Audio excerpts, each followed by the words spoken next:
Salut et bienvenue dans Vivre à Rome. Oui, nous sommes en Italie cette semaine pour découvrir une des villes les plus riches culturellement d'Europe, pour prendre un beau bain de soleil. Ça fait toujours du bien et surtout pour vous donner plein d'infos pour préparer votre expatriation là-bas. Si c'est dans vos cartons, dans vos projets, on ne sait jamais. Notre guide est une Italienne qui a vécu très longtemps en France. Elle s'appelle Barbara Ricevuto, j'espère que je prononce bien, et elle a préparé plein d'infos sur Rome, rien que pour vous. Au sommaire également, les infos d'Artus et le replay de l'interview de la présidente de Rome Accueil, l'antenne locale de notre partenaire, la FIAF. Bienvenue à Rome. Vous écoutez Vivre à, animé par Olivier Geoffry, sur la radio des Français dans le monde. La radio des Français dans le monde. Français dans le monde. Bonjour Barbara et welcome dans ce podcast. Bonjour Olivier, merci de m'avoir reçu. Je t'en prie, grâce à toi, nous sommes à Rome, en direct pour cet épisode de Vivre à, donc Vivre à Rome. Tu vas nous guider pendant une demi-heure à peu près à travers cette magnifique ville, mais on aime bien en savoir plus sur notre guide avant de commencer la visite en général dans cette émission. Est-ce que tu peux nous en dire un peu plus sur toi et ton parcours ? Alors, je suis en Sicilienne, donc autant me dire que je suis un peu africaine, parce que la Sicile est juste en face de la Tunisie, pas loin, on y arrive en bateau. Et je suis une Sicilienne qui est partie assez tôt de la Sicile. On a vécu avec la famille dans plusieurs villes, donc Milan, etc., les États-Unis, et pour finir à Rome. Et ensuite, au fil des aventures de la vie, je suis partie travailler à Paris et je suis restée 25 ans. Donc, c'est pour cette raison que je me sens un peu française, moitié italienne, enfin européenne en gros. Et je suis revenue en Italie grâce à mon mari qui un matin s'est réveillé et a dit voilà, j'ai compris ce qu'on doit faire. Et je dis quoi? Il a dit on doit aller vivre à Rome. Lui est parti avant moi un an avant. Et ensuite je l'ai suivi avec les enfants. Et donc pour nous, ça a été vraiment un choix de vie. On a quitté un peu un climat, météo et autres qu'on vivait à Paris. Oui. Et on est venu dans cette ville du sud qui est Rome, parce que bien qu'elle soit au centre de l'Italie, Rome c'est un peu une ville du sud. Et voilà, donc quand j'étais à Paris, moi je suis designer de formation, industrial designer, et j'ai travaillé beaucoup en maison d'édition et agence de communication. Donc quand je suis rentrée à Rome, j'ai gardé certains clients étrangers, notamment au Moyen-Orient, pour lesquels je faisais du travail de communication et de marketing et de conseil. Mais après, au bout d'un certain temps, voilà, j'ai commencé à avoir envie de m'installer un peu plus et j'ai rencontré des Français ici et nous avons créé celle qui est devenue maintenant une start-up, une société qui s'appelle Weekend à Rome et qui travaille justement autour de la ville. Donc quelque part, je suis quelqu'un de très concerné par cette ville et on est au bout de 7 ans ici, on est tous encore très amoureux de la vie ici et de la richesse d'œuvres d'art que cette ville nous offre. Très bien. Alors, donc, quand on passe 25 ans à Paris et qu'on rentre au pays, c'est un choc au système ou c'est un retour aux sources, ou les deux? Alors, pour moi, ça n'a pas été un retour aux sources parce que bien que j'avais vécu à Rome, c'était pas ni ma ville natale, ni la seule ville où j'avais vécu. Mmh. Et quand je suis revenue, les amis que j'avais ici, chacun avait sa vie. J'avais ma famille, j'ai toujours ma famille, mais ça n'a pas été un retour aux sources parce que tout change. 25 ans, c'est une vie, c'est la moitié d'une vie, c'est un quart d'une vie. Et donc, on recommence tout à zéro. Et le fait aussi de revenir après une expérience à l'étranger, normalement, on recommence pas là où on est parti, on recommence à un autre endroit. Et donc, comme à l'époque, j'ai beaucoup d'amis étrangers ici et beaucoup d'amis français. Et donc, quand on arrive de Paris, pour répondre à ta question, on est un peu surpris. On a une petite sensation d'insécurité pendant quelques temps parce qu'on voit justement que ce qui était les règles auxquelles on était tous soumis, elles sont chamboulées, les gens font que. Et après, on commence à comprendre les logiques. Mais ça, c'est vrai partout dans le monde. Chaque lieu a des logiques qui lui sont propres. Et il faut y vivre un tout petit peu pour les comprendre. Moi, j'avais la facilité de parler la langue, d'être italienne, bien que je suis en train de devenir française, parce que j'ai demandé la double nationalité. Je vais l'avoir bientôt, pour bon et loyaux service. Merci beaucoup pour cette petite introduction, Barbara. Très content de t'avoir avec nous pendant tout ce temps-là pour se balader dans Rome. On va démarrer la visite juste après un premier rendez-vous, les infos d'Artus. À tout de suite. Les infos d'Artus. Vivre à. Salut, c'est Artus. Rome, la capitale de l'Italie, est une ville dont l'histoire épique remonte à plus de 2500 ans. Fondée, selon la légende, par les frères Romulus et Rémus en 753 avant Jésus-Christ, elle est rapidement devenue le siège d'une civilisation puissante qui allait façonner le destin du monde occidental pendant des siècles. À son apogée, l'Empire romain s'étendait des îles britanniques à l'Afrique du Nord et de l'Espagne à l'Anatolie. Le Colisée, l'amphithéâtre emblématique de Rome, est le symbole de la grandeur et de la cruauté de l'Empire romain. Construit au 1er siècle, il pouvait accueillir jusqu'à 50 000 spectateurs venus assister à des combats de gladiateurs, des chasses d'animaux et d'autres spectacles grandioses. Le Forum romain, autrefois le cœur politique, religieux et commercial de la ville, est un site archéologique fascinant qui témoigne de la vie quotidienne dans l'Antiquité romaine. On peut y voir les vestiges de temples majestueux, de basiliques et de monuments dédiés aux dieux et aux empereurs. Le Vatican, la plus petite cité-État du monde, est situé au cœur de Rome et est le siège de l'Église catholique romaine. La basilique Saint-Pierre, chef-d'œuvre de l'architecture Renaissance, abrite les tombeaux des papes ainsi que la célèbre Pietà de Michel-Ange. La chapelle Sixtine, avec ses fresques magistrales peintes par Michel-Ange, est l'une des œuvres d'art les plus précieuses du monde. La fontaine de Trévi, une œuvre baroque spectaculaire, est l'une des attractions les plus visitées de Rome. Les visiteurs viennent jeter une pièce dans la fontaine en faisant un vœu et en espérant ainsi assurer leur retour à Rome. La Dolce Vita romaine évoque un mode de vie détendu et élégant, avec ses cafés animés, ses boutiques de mode chic et ses magnifiques places publiques. Se promener dans les ruelles étroites de la vieille ville, s'arrêter pour déguster un espresso en soirée, font partie intégrante de l'expérience romaine. En résumé, Rome est une ville où le passé et le présent se rejoignent harmonieusement, offrant aux visiteurs une expérience inoubliable imprégnée d'histoire et de culture. Bonne visite et à bientôt. Retrouvez Vivre à en replay sur le site de votre radio, françaisdanslemonde.fr. Le groupe Vivre à Rome, s'il vous plaît. On se rassemble et on écoute. On s'y croirait presque. Ne manque plus qu'un parapluie ou quelque chose pour que les gens nous repèrent dans la rue. Une visite guidée des attractions touristiques essentielles de Rome. Voilà ce qu'on vous propose maintenant avec Barbara dans ce nouvel épisode de la série Vivre à. Et on commence par quoi, dis-moi Barbara? Qu'est-ce qu'on visite en premier quand on débarque à Rome? Alors, qu'est-ce qu'on visite en premier? Tout le monde visite le Colisée, Forum romain et Palatin. Bien sûr. Et les musées du Vatican. En réalité, nous, moi et l'équipe de Week-end à Rome, nous laissons nos clients choisir s'ils veulent faire les incontournables, qui sont le centre historique fait d'une certaine manière, Fontaine de Trévi, Place Navone, Place d'Espagne, etc. Ou bien se laisser guider à faire autre chose. Donc il faut savoir que quand on va visiter les lieux iconiques, donc les musées du Vatican, le Colisée, etc., on est toujours un peu dans la foule. Juste en basse saison, c'est-à-dire en janvier, février, début décembre, on est un peu plus tranquille. Sinon, on est toujours avec beaucoup d'autres personnes. Mais parce que c'est évident, au monde, il n'y a qu'un Colisée. C'est des lieux vraiment extraordinaires. Hein. Exactement. Ça, je cache pas. Hein. Et il y a moyen de s'isoler quand même, tu crois, à Rome un petit peu?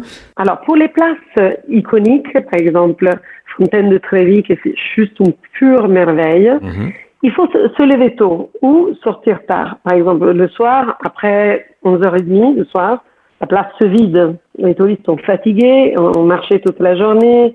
On a juste un peu d'amoureux qui vont lancer la pièce, etc. Piazza Navona, idem.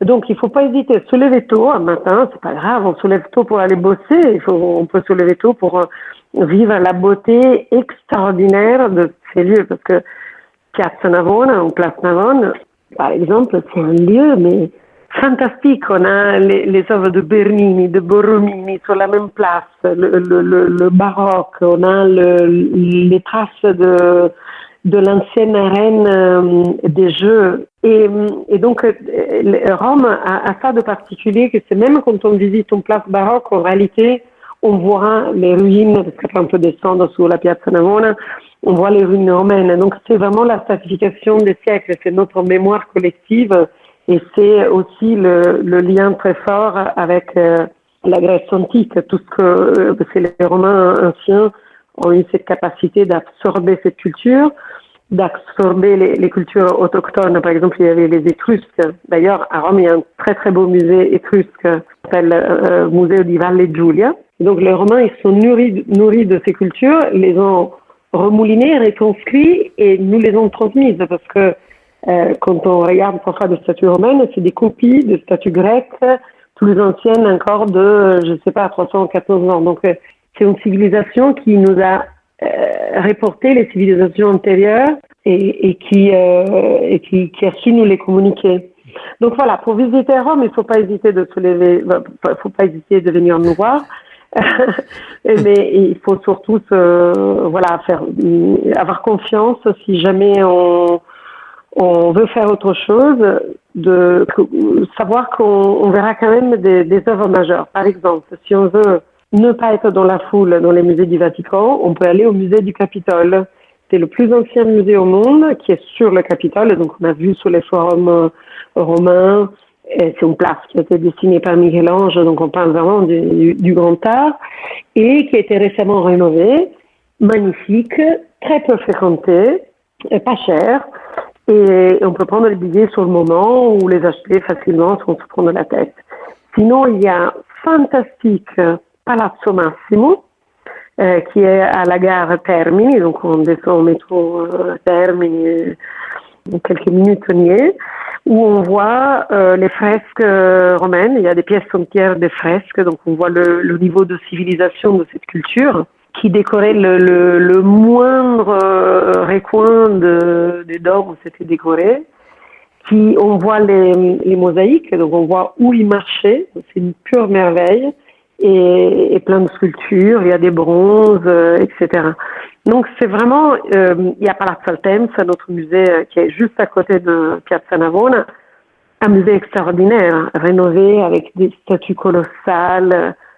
C'est une merveille. Donc il faut pas hésiter un petit peu à voir autre chose. Il y a Galleria Borghese, mais de musées il y en a, mais des dizaines. L'un plus beau que l'autre. Mais c'est vrai qu'on a l'image de Rome comme étant une ville très très riche culturellement, mais j'aime bien ton conseil, j'aime bien ton idée de commencer tôt ou alors finir tard, et puis pourquoi pas être en terrasse et manger une glace au milieu, non? Ça me paraît bien. Oui, absolument, absolument. Et puis se perdre, parce que c'est une ville qui garde encore beaucoup de vieilles boutiques avec des petits vieux tremblotants qui vendent la quincaillerie, tout ça en plein centre. Je veux dire, par rapport à Paris, par exemple, dont le centre historique et le centre, enfin la ville, désormais tout investi, soit par des chaînes, soit par des boutiques très chics, de marque ou gérées, ou alternatives. Mais enfin, il n'y a plus la petite boutique avec la vieille dame qui refait les fauteuils. À Rome encore, je ne sais pas pour combien de temps encore, mais encore on trouve ça. Donc il ne faut pas hésiter à se balader, à sortir un petit peu, se laisser se perdre, parler aux gens, rentrer dans les endroits. Nous, on propose beaucoup de tours avec des habitants où on choisit un peu un profil d'une personne avec laquelle comme si c'était un ami qui nous recevait, avec laquelle on va visiter des quartiers où il y a des choses, ce ne sont pas forcément les choses majeures, ce ne sont pas forcément les attractions majeures, mais par exemple, on va visiter des galeries, on rentre dans des boutiques, je ne sais pas, il y a un monsieur qui fait les cadres, donc c'est un encadreur qui travaille beaucoup avec les artistes ou je sais pas, des petits bars un peu parce que c'est une ville qui encore c'est pas laissée formater par la mondialisation. On y arrivera aussi ici parce que personne n'y résistera, mais on a encore quelques années devant nous de vie un peu plus libre. Donc c'est le moment d'en profiter, quoi. C'est ça que tu es en train de nous dire. Oui, de profiter, mais de ne pas hésiter à éventuellement ne pas regarder, lire, voir tout ce qu'il y a sur les guides. Je pense que c'est une ville qui mérite aussi qu'on s'éloigne. Et c'est pas grave si on a vu que le Colisée de l'extérieur, et après on a passé par exemple quelques heures dans le quartier de Garbatella, qui est un peu à l'extérieur, parce qu'il y a beaucoup de street art à Rome, dans certains quartiers périphériques, et qui est vraiment intéressant. Il y a plein de guides, si on veut y aller seul, il y a plein de guides, ou sur Internet, on trouve des itinéraires.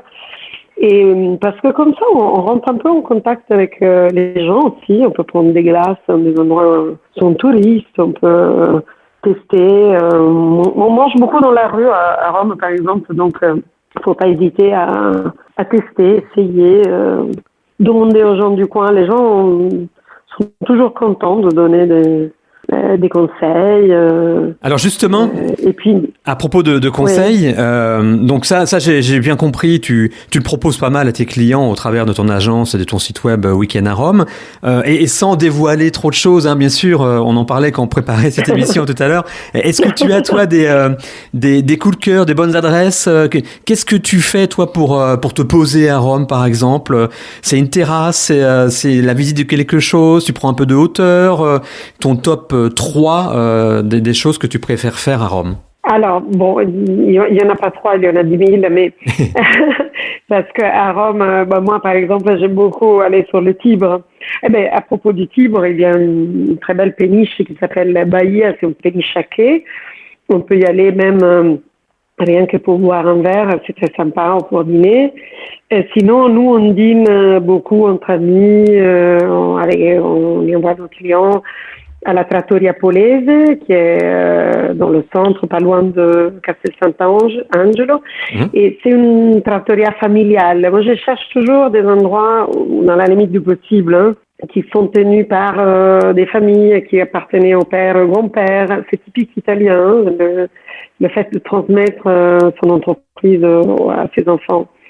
Et par exemple, j'aime beaucoup traîner dans le quartier de Campo dei Fiori, mais c'est très touristique, mais je vais beaucoup parce que ma sœur habite là-bas, donc j'ai tous les bons tuyaux. Et je peux vous dire que par exemple un verre chez Vinic, en face du Palazzo Farnese, donc le siège de l'ambassade, s'impose. Et malheureusement aujourd'hui il y a les échafaudages.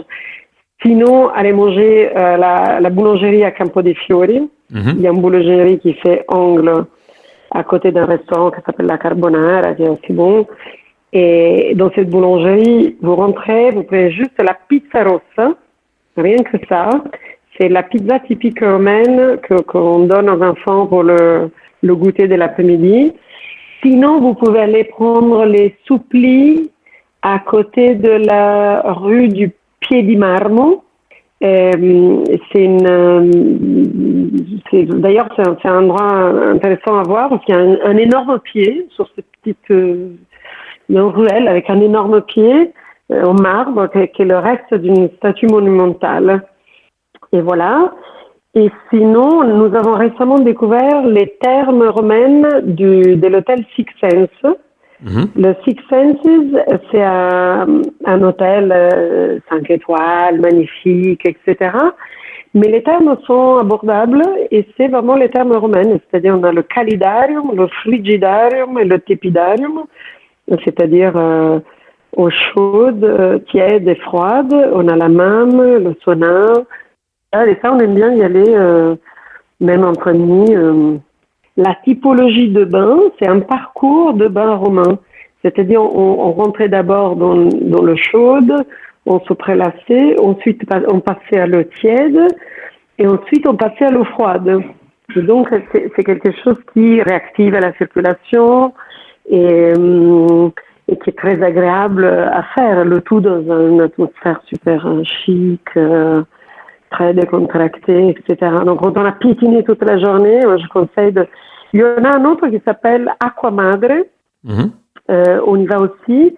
Très, très beau. Pareil, c'est des termes. Là, on peut aussi avoir les massages, on peut avoir le scrub, ce genre de choses. Mais c'est vrai qu'on n'y pense pas forcément. Mais quand on vient à Rome, on marche beaucoup.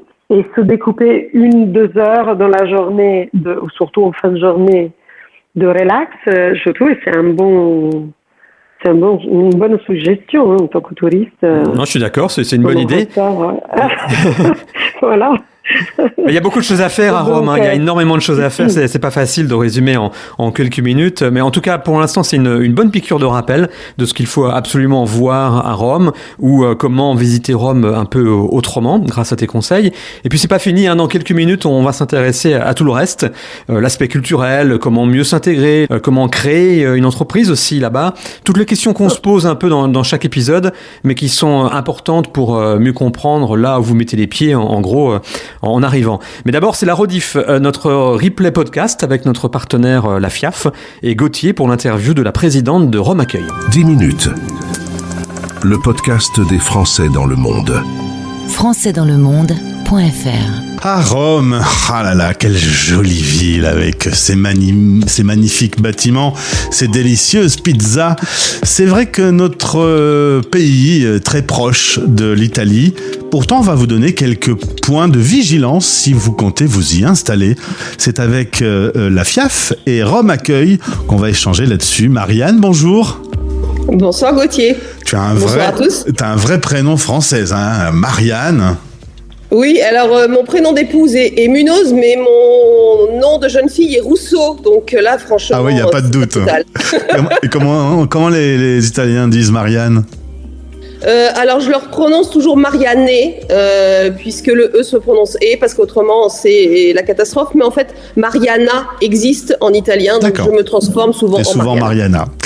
Tu es originaire de Charente-Maritime, tu vas y passer ton bac et ensuite des études de droit qui vont d'ailleurs pas réellement te servir. Tu rencontres ton futur mari, vous vous installez à Paris, arrive le premier enfant, puis 2 autres. Là, tu es dans le domaine du marketing. Tout ça pour 15 jours. Une possibilité de partir vous installer en Italie va arriver. Ça t'a vite plu l'idée d'aller vivre à Milan ?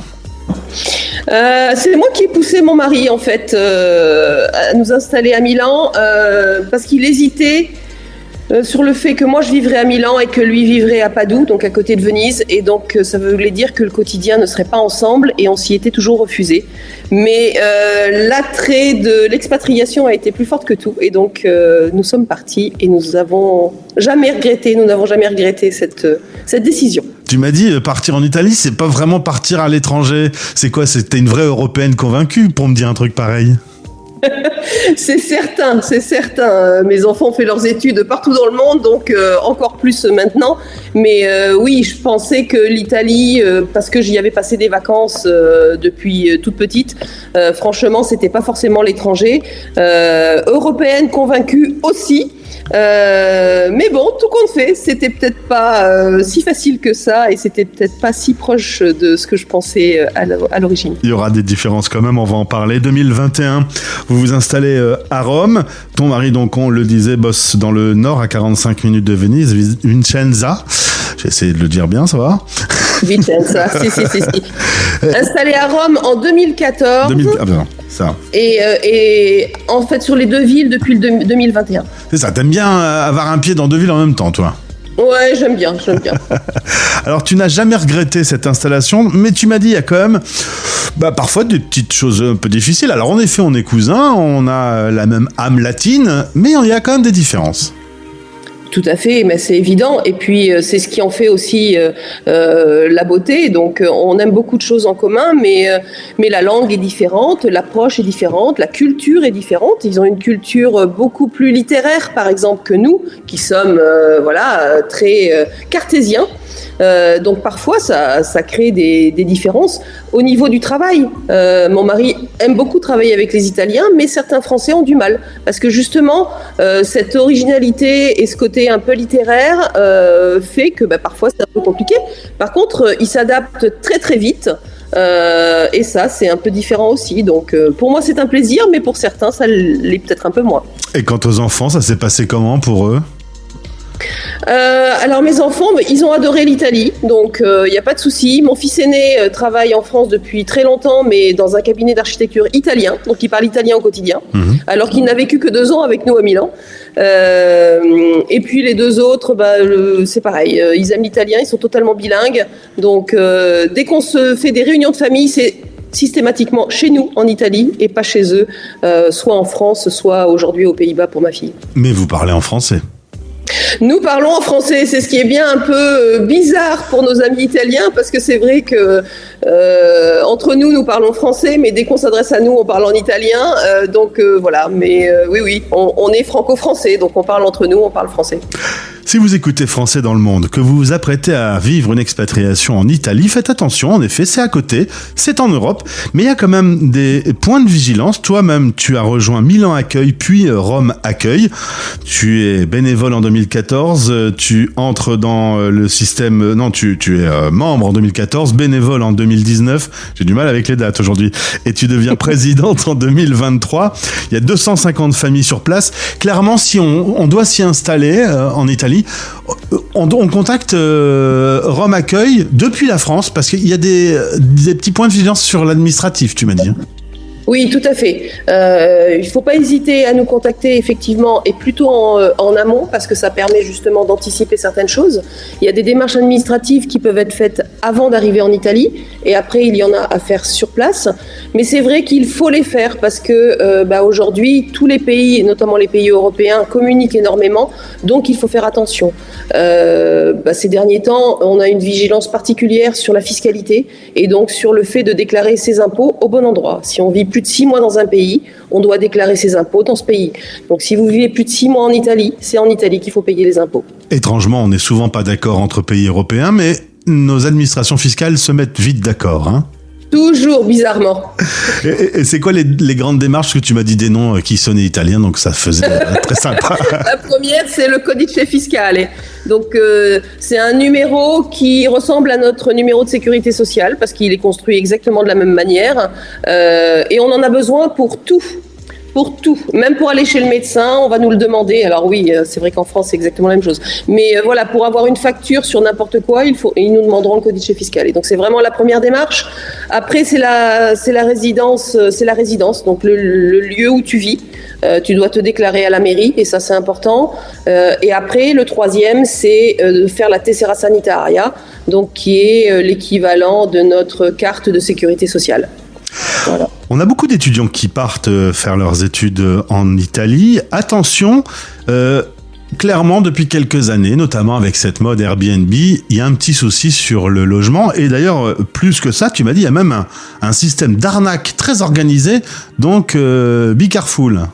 Oui, exactement. C'est vrai que on a beaucoup de demandes d'étudiants parce que ils ont du mal à trouver des logements, parce qu'effectivement tous les petits logements meublés avec le tourisme qui afflue vraiment énormément, notamment en Italie, tous ces petits logements sont transformés en Airbnb, et donc les étudiants ne peuvent plus se loger.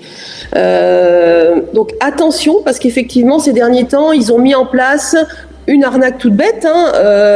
Ils vendent, entre guillemets, un logement, ils demandent 1 mois de caution, ce qui peut paraître normal, même 2 mois, et puis derrière, le logement n'existe carrément pas. Autre arnaque, une agence qui te propose une liste de logements, il faut d'abord que tu payes pour avoir cette liste. Évidemment, c'est une arnaque, il n'y a pas de liste derrière. Et on a sans doute pas mal d'auditeurs qui vont aller faire un petit week-end à Rome. Je salue Étienne Dao au passage. Vaut mieux réserver tout. Il y a beaucoup de touristes. Clairement, Rome est une capitale où il y a énormément de touristes. On peut quasiment avec Internet tout réserver d'avance. Si on veut être sûr d'aller se promener dans le Colisée, il faut réserver depuis la France. Oui, tout à fait. Il suffit d'aller sur le site Cop Culture. C'est le site officiel en fait pour réserver. Il y a plein de systèmes différents, mais moi je vous conseille d'aller voir sur notre site, parce qu'en fait on a des cartes un peu partout pour tous les musées, et sur le site de Rome Accueil vous allez trouver toutes les explications et tous les liens officielle pour pouvoir acheter vos billets à l'avance. Voilà, c'est vrai que le Colisée et les musées du Vatican, réservez vos billets, vous pouvez très bien le faire de la France. Oui, vous paierez un petit peu plus cher parce qu'il y a 2 € de frais de réservation, mais vous serez sûr de pouvoir rentrer dans le monument. Et ça, je pense que c'est plus important que les 2 petits euros que ça vous coûtera. Et en parlant du Vatican, 2025 sera une année importante, c'est le jubilé qui a lieu tous les 25 ans, pèlerin de l'espérance sur le chemin de la paix. Là, vous êtes certain de vivre pendant quelques semaines dans une ville blindée sur blindée, ça va être très chargé. Exactement. Alors, en ce moment, nous vivons les travaux, parce que évidemment qu'il se prépare à ce jubilé, donc il y a des travaux partout dans Rome. Et après, l'année jubilaire sera une année très chargée, parce qu'en plus du tourisme ordinaire, nous aurons effectivement les pèlerins. Après, c'est vraiment un moment assez magique pour l'avoir vécu en 2015-2016 pour un jubilé extraordinaire, exceptionnel. C'est vraiment un moment particulier, que l'on soit croyant ou pas. L'ouverture des fameuses portes saintes, c'est un grand moment, et passer une porte sainte, 5 portes saintes même, ça reste quelque chose de poignant. On y croit, on n'y croit pas, c'est pas une question de religion, alors quand on est catholique, il y a une autre dimension, mais quand même, passer une porte qui n'est ouverte que tous les 25 ans, je pense que c'est pas mal. Toi, tu étais passionné d'histoire, d'architecture. On a parlé gastronomie hors antenne aussi, en se disant que c'était l'un des seuls endroits où les Français qui s'expatrient ne se plaignent pas de la qualité de la gastronomie. T'en profites encore aujourd'hui, alors que t'es romaine, de visiter, de découvrir des lieux magiques? Oui, tout à fait. Parce qu'en fait, on n'a jamais fini de découvrir. Donc la gastronomie, c'est la nourriture, mais c'est aussi le vin. Donc chaque région a un cépage différent en Italie, donc c'est une découverte permanente. Et la nourriture aussi, parce qu'en fait chaque région a aussi ses spécialités. Et puis quand on va sur un marché où on ne vend que du kilomètre zéro, eh bien on découvre des produits que l'on n'a pas l'habitude, que l'on ne connaît pas. Et voilà. Et chaque restaurant va aussi offrir une autre facette. Donc c'est une découverte permanente aussi culinaire. Ça m'a ouvert l'appétit, t'as pas idée. Mariana était avec nous pour Rome Accueil. Le principal élément à retenir, c'est que si vous allez vivre là-bas, vous contactez les équipes de Rome Accueil. On salue d'ailleurs au passage tous les bénévoles, je pense que ça leur fera plaisir, qui t'aident et qui font vivre la communauté francophone dans cette capitale. Exactement, sans bénévoles, pas de Rome Accueil, donc sans bénévoles, il n'y a pas d'association, et donc effectivement il faut les remercier parce que c'est grâce à eux que l'on peut faire tout ce que l'on fait et tout ce que l'on propose. Eh bien tu leur fais une tournée de pizza de notre part. Avec grand plaisir. Merci beaucoup pour ce moment, à bientôt. Au revoir Gauthier, merci. Français dans le monde.fr. Vous écoutez Vivre à Rome avec notre guide fil rouge Barbara qui vit sur place depuis pas mal d'années maintenant, 7 ans, et puis qui de toute façon est italienne et qui en plus a fondé le site web Week-end à Rome dont on parlait tout à l'heure, une agence pour découvrir Rome autrement. Ça tombe bien, c'est ce qu'on essaie de faire dans chacun des épisodes de Vivre à, découvrir la ville autrement. Alors là, maintenant, on va plus s'intéresser à l'aspect culturel. Et ma première question pour toi, Barbara, par rapport à ça, ça ressemble à quoi de vivre à Rome? Comment sont les habitants, par exemple? Alors, les habitants sont bruyants, très sympathiques. Au quotidien, on vit beaucoup de communication avec les autres. Je venais de Paris et j'étais habituée à beaucoup de retenues. J'habitais dans le centre, mais j'achetais le pain toujours à la même boulangerie, mais à peine ils me reconnaissaient. Quand on arrive à Rome, on est tout de suite dans un autre bain. Donc les gens te parlent, te font des cadeaux dans les boutiques, te sollicitent, etc. Après, quand on se fait des amis, tout le monde est assez cordial et les gens sont très curieux, sont très contents qu'on vienne vivre dans leur ville. Mais on découvre aussi des différences. Moi, j'étais partie assez jeune de cette ville, et dans chaque ville en Italie, c'est différent. Donc là, je parle que de Rome, mais l'Italie a des particularités vraiment aussi dans la vie sociale. À Rome, les amis, on les voit beaucoup à l'extérieur, c'est-à-dire nous, on a toujours beaucoup invités chez nous, souvent les Romains, mais ils nous invitaient très peu chez eux, et on comprenait pas pourquoi. À la fin, on a compris. c'est que tout simplement, les gens se voient au restaurant, etc. Ils sont très contents quand tu les invites. Et du coup, les dîners, en revanche, sont vraiment une vraie tradition parisienne, les dîners en ville. On les fait plus avec les amis étrangers. Donc, on a beaucoup d'amis étrangers ou les amis français. Et les Italiens, bon, on les invite, mais on s'attend pas d'être invités. Et après, il y a beaucoup d'activités à faire en plein air. Par exemple, j'ai commencé à faire de l'aviron ici, sur le Tibre. Et c'est une activité qui maintenant je suis accro, je peux plus arrêter. Et c'est très sympa, donc ça n'arrête pas de faire des grillades avant, après les compétitions, quand la saison change, quand il y a un anniversaire. Donc les gens sont on se voit beaucoup au café, on va boire un café, on se retrouve pour faire une promenade, on s'appelle à la dernière minute, c'est un peu comme ça. Alors une petite question sous forme de parenthèse quelque part. Est-ce que les provinciaux en Italie parlent de la même façon de leur capitale que les provinciaux en France? Bon, je fais des raccourcis, mais qui disent souvent que à Paris c'est un peu agressif, c'est un peu le bordel, etc. Il y a toujours plein de monde, le service est pas terrible. Est-ce qu'il y a ce sentiment aussi des provinciaux italiens par rapport à Rome ou pas du tout? Non, parce que l'Italie a une histoire différente. L'Italie est un État uni depuis un peu plus de 170 ans, donc depuis peu. Et il y a beaucoup de villes importantes. Par exemple, Rome, elle est importante parce que c'est le siège du Vatican, du gouvernement, de beaucoup de entreprises internationales. Mais par exemple, le cœur économique à Milan et Turin. Oui. Donc à Milan, nous avons tous les journaux, etc. Après, nous avons d'autres villes très importantes. Florence est petite, mais très importante. Naples est plus grande, et très importante. Palerme, en Sicile, est très importante. Après, on a toute l'Italie. Il y a Venise pour le tourisme. Toute l'Italie est, un tissu de réalités différentes. Et avant l'unité de l'Italie, on parlait aussi des langues différentes. Donc, c'est pour ça que les Italiens parlent avec les mains. On ne se comprenait pas entre nous. Soit on parlait en latin, soit on parlait des dialectes plus ou moins bien compréhensibles par les autres. Donc, il n'y a pas l'effet Paris et la province. Ouais. Donc, Rome et la province, oui, il y a ceux qui habitent à la campagne. Ils trouvent que Rome, c'est une ville chaotique. Les Milanais qui disent qu'à Rome, on ne travaille pas. Les Romains qui disent que les Milanais, ils sont chiants et ils sont ennuyeux et qui n'arrêtent pas de courir. Et que les Génois sont pingres, par exemple. Mais on n'a pas cet effet grande ville et le reste. Ouais. Parce qu'il y a une décentralisation plus poussée qu'en France. Oui, c'est vraiment beaucoup plus poussé.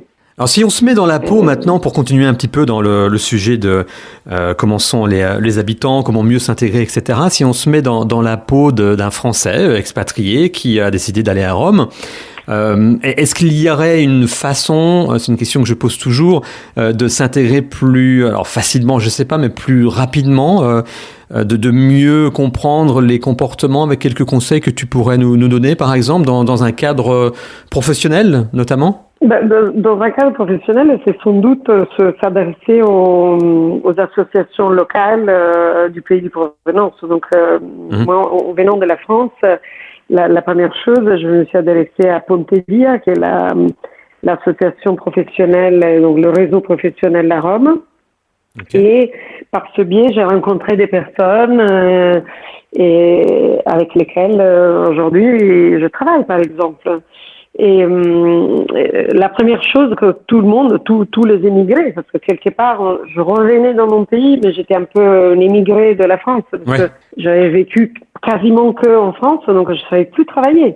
Et dans le sens où je savais plus travailler, je ne connaissais par exemple, non.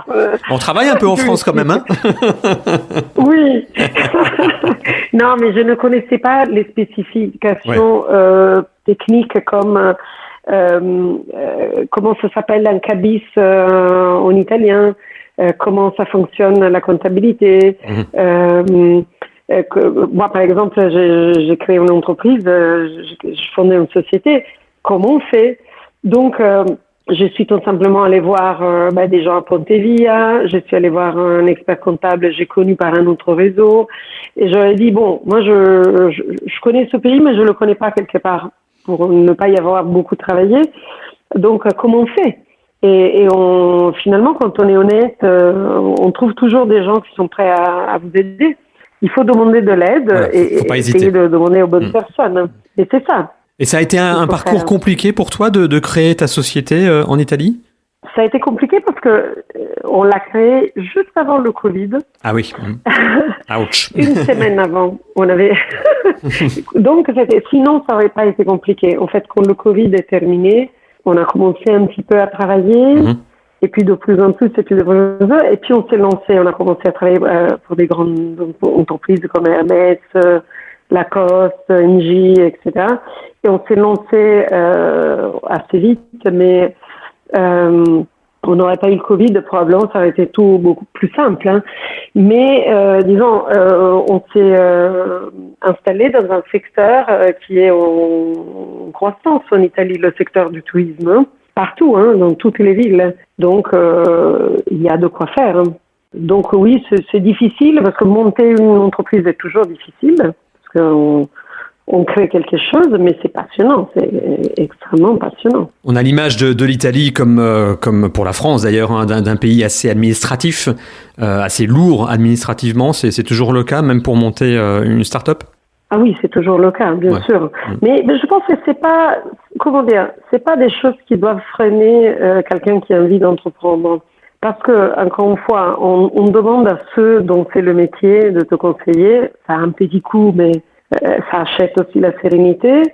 En Italie, il y a beaucoup de solutions pour contourner, pour se faire aider. Par exemple, quand on demande la résidence, ça paraît assez compliqué. Puis on découvre qu'il y a des gens qui peuvent t'aider. Il faut, par exemple, en Italie, pour avoir accès à l'administration publique, etc., on a besoin d'un numéro qui s'appelle le SPID. Et c'est un truc que si on essaie de le faire tout seul, c'est très compliqué. Il y a des kiosques dans la ville où ils vendent des journaux, mais ils font aussi, ils délivrent des papiers, ils t'aident à avoir ce numéro. Il faut pas venir avec l'idée de la France où tout est bien expliqué au départ. Ici, tout est mal expliqué au départ, mais il y a 10 000 solutions. Beaucoup de figures professionnelles, de gens qui, pour pas grand-chose, peuvent t'aider à faire plus rapidement, etc. Donc, c'est comme ça. Mais après, une fois qu'on a lancé les paperasses, etc., on n'y pense plus et on travaille, je veux dire... Il y a toujours moyen, de toute façon. Il y a toujours moyen. Il y a toujours moyen. Et puis, on est pugnace. Très bien. En tout cas, merci beaucoup, Barbara, pour cette balade à Rome de l'intérieur. Je pense que c'est le meilleur moyen de vraiment découvrir cette ville à tout point de vue. Une ville qu'on croit d'ailleurs souvent connaître, hein, nous Français, mais là on a vraiment les bonnes infos désormais pour l'aborder de la vraie façon, je pense. Belle continuation là-bas à Rome pour toi et toute la famille. Et puis à bientôt pour en reparler. À bientôt, avec plaisir. Merci. C'est confirmé, c'est une belle destination Rome et je pense clairement qu'elle devrait être au minimum dans le top 5 de votre bucket list des villes où vous envisagez de vous expatrier. À vous de décider maintenant que vous avez un petit peu plus d'infos et la majeure partie des clés pour y aller. Merci de votre fidélité à ce podcast. N'hésitez pas à écouter les autres épisodes disponibles sur notre site web françaisdanslemonde.fr et à les partager bien sûr entre vous. À bientôt pour une nouvelle destination et bon voyage d'ici là. Vous vivez dans une ville que vous aimez? Témoignez dans cette émission. Contactez-nous via la page Contact sur le site françaisdanslemonde.fr.